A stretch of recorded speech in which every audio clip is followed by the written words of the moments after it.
પાટણના ફોફડિયાવાળા વખતજીની શેરીમાં રસોઈ બનાવતી વખતે ગેસના બાટલામાં આગ લાગતા અફરાતફરી મચી.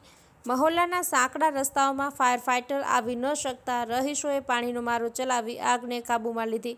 આગની ઘટનામાં મકાનનો સારો સામાન સહિત ફ્રીજ, ટીવીને પણ નુકસાન થયું હતું.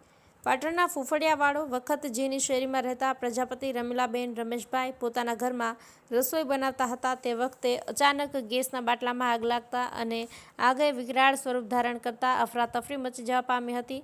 આ આગની ઘટનામાં રસોડાનો સંપૂર્ણ સામાન નષ્ટ થયો હતો, તો ફ્રીજ અને ટીવી સહિત લાકડાનું ફર્નિચર પણ બળીને ખાખ થઈ ગયું હતું. જોકે સમય સૂચકતાથી રસોઈ બનાવતા રમીલાબેન ઘરની બહાર દોડી ગયા અને બહાર આવી બૂમાબૂમ કરતા આડોશ પાડોશના રહીશોએ પણ દોડી આવી પાણીનો મારો ચલાવી આગને મહા મુસીબતે કાબૂમાં લેતા સૌએ રાહત અનુભવી હતી.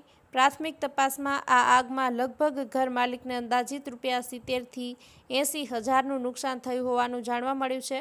આ આગની ઘટનાની જાણ વિસ્તારના કોર્પોરેટર ભરત ભાટિયાને થતાં તેઓ પણ ઘટના સ્થળે પહોંચ્યા હતા અને પાલિકાની ફાયર બ્રિગેડની ટીમને જાણ કરી હતી. જો કે શેરી મહોલ્લાના સાંકડા રસ્તા હોવાથી ફાયર ફાઇટર ઘટના સ્થળ સુધી પહોંચી શક્યું ન હતું, પરંતુ સ્થાનિક લોકોની સૂઝબૂછ અને ત્વરિત કાર્યવાહીથી આગ પર કાબૂ મેળવતા મોટી દુર્ઘટના ટળી હતી. મહેન્દ્રભાઈ ડી પટેલ, પાટણ ન્યૂઝ 24.